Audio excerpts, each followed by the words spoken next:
Hi hello வணக்கம், இது உங்கள் சிவி ஜோன். எல்லாரும் எப்படி இருக்கீங்க? இப்போ பார்த்தீங்கன்னா மார்னிங் ஆக்டிவிட்டி டாஸ்க் போச்சு.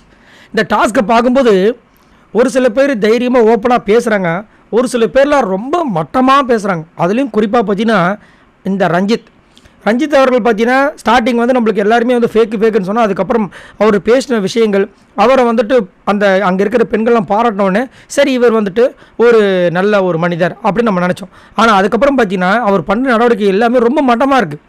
அதுவும் பார்த்தீங்கன்னா ரொம்ப ஃபேக்காகவும் இருக்குது. அதே மாதிரி ஓப்பனாக பேச மாட்டுறாரு. ஒருத்தங்களை வந்து இழிவுபடுத்துகிற மாதிரி பேசிட்டா எங்கே நம்மளுக்கு பிரச்சனை ஆகிடுமோ.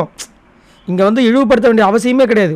உள்ளபடி அவங்க இந்த மாதிரி பண்ணுறாங்கன்னு சொல்லிட்டு நெத்தியடி சொன்னால் தான் மக்களுக்கு இவரை பிடிக்க ஆரம்பிக்கும். அந்த மாதிரி ஒரு டாஸ்க் கொடுத்துருக்காங்க. என்ன டாஸ்க்குன்னா, வந்த நாளில் இவர் இப்படி இருந்தாருங்க, இப்போ இப்படி மாறி இருக்காரு அப்படின்னு யாரை சொல்லுவீங்க, என்ன சொல்லுவீங்கன்னு கேட்டால், ஒரு பக்கம் சௌந்தர்யா முத்துவை போட்டு பொழக்கிறாங்க, ஜாக்லி மஞ்சரியை போட்டு கலாய்க்கிறாங்க, மஞ்சரி அடிச்சுதா போட்டு கலாய்க்கிறாங்க. இவர் வந்தார், சரி இவர் யாரை சொல்ல போகிறான்னு பார்த்தா நான் விஜய் விஷாலை பற்றி சொல்ல போகிறேன்னார். விஜய் விஷால் ஷாக் ஆகிட்டார். ஆஹா, மாட்டிக்கிட்டோம் போல தான், இன்றைக்கி வச்சு செய்ய போகிறார் அப்படின்னு நினச்சா அதான் கிடையாது. என்ன சொல்கிறேன்னா, நான் விஷாலை பற்றி தான் சொல்ல போகிறேன். அதுக்கு முன்னாடி தம்பி நான் ஒரு விஷயத்த சொல்லி ஆகணும். என்ன? அதாவது ஃபஸ்ட்டு நான் பார்க்குற எல்லா கண்ணையுமே ஆராய்ச்சி பண்ண மாட்டேன். அதே மாதிரி அதுக்குள்ளே நான் போகவும் மாட்டேன். நான் ஒரு ஸ்பையும் கிடையாது. நான் இந்த வீட்டில் வந்து வாழ வந்திருக்கேன். இந்த வீட்டில் வந்து நான் கேம் விளையாட வந்திருக்கேன். கேம் விளையாட வந்திருக்கீங்க, அது உங்களுக்கு ஞாபகத்தில் இருக்குது. சரி, அதுக்கு மேலே அப்படின்னா அது வந்து எனக்கு குறையாக இருக்கலாம். இப்போ தான் தெரியுது அது ஒரு குறையான. ரைட்டு. அதுக்கப்புறம் எனக்கு வந்து விஷால் தம்பி தெரியும், ரைட்டு. அவருக்கு என்னை பற்றி தெரியும், ரைட்டு. கேள்வி அது கிடையாது. அடுத்தது அப்படின்போது என்னென்னா, உன்னை பற்றி எனக்கு தெரியும், நீ என்ன நினச்சிருப்ப, நானும் ஒன்று நினச்சிருப்பேன், இவர் என்ன பண்ண போகிறேன் இந்த பிக் பாஸ் வீட்டுக்குள்ளேன்னு ஃப்ரம் டே ஒன்லேருந்து. ஸோ நானும் நினச்சேன். என்ன நினச்சிங்க? ஃபஸ்ட்டு வாரம், ரெண்டாவது வாரம், மூணாவது வாரம், நாலாவது வாரம் போது நிப்பாட்டு, இல்லை அஞ்சாவது வாரம், அடுத்தது ஆறாவது வாரம், ஏழாவது வாரம், எட்டாவது வாரம் அடிக்கிட்டே போகிறது. என்னப்பா நடக்குது? எட்டாவது வரைக்கும் என்ன தான் பார்த்தீங்க?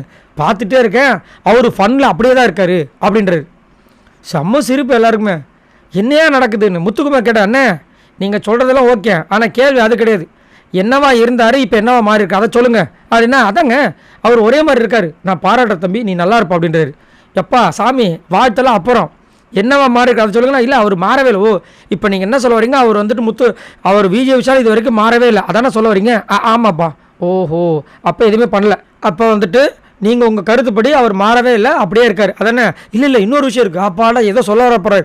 சொல்லுங்கள் அப்படின்னு பார்த்தா அப்போ என்ன சொல்கிறாரு தெரியுங்களா? ஐயோ, அது கொடுமை. அவர் வந்து மாறி இருக்காரு. என்னவா மாறி இருக்காருன்னா, முதல் ஸ்டார்டிங் வந்து ஃபன் என்டர்டைன்மெண்ட்டாக இருந்தார். இப்போ வந்துட்டு மியூசிக்கு வந்துட்டு பிரபலப்படுத்த போகிறாரு.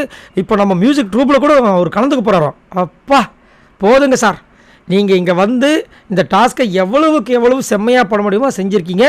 நன்றி, மீண்டும் வருக. தயவுசெய்து வந்துடாதீங்க, உட்காந்துக்குங்க, அங்கேயே உட்காந்துக்குங்க. வேணால் ஒரு வெபிகாலை கொடுக்குறோம், அதில் கீழே சைட்டுகளை போட்டு ஒட்டி உட்காந்துக்குங்க. நீங்கள் எதுவுமே பண்ண வேணாம். நேற்று பண்ணதே வந்து எங்களால் ஜெயிக்கும்ல, அது இப்போ வந்து பண்ணுறீங்க பாருங்கன்ற மாதிரி காண்டாக இருக்குது. சரி, நீங்கள் உங்களோட கமெண்ட்ஸ் சொல்லுங்கள். உண்மையிலே உங்களுக்கு ரஞ்சித் அவர்களை பார்க்கும்போது எப்படி தோணுது? மறக்காமல் கமெண்ட்ஸ் பண்ணுங்கள். பாய் நண்பர்களே.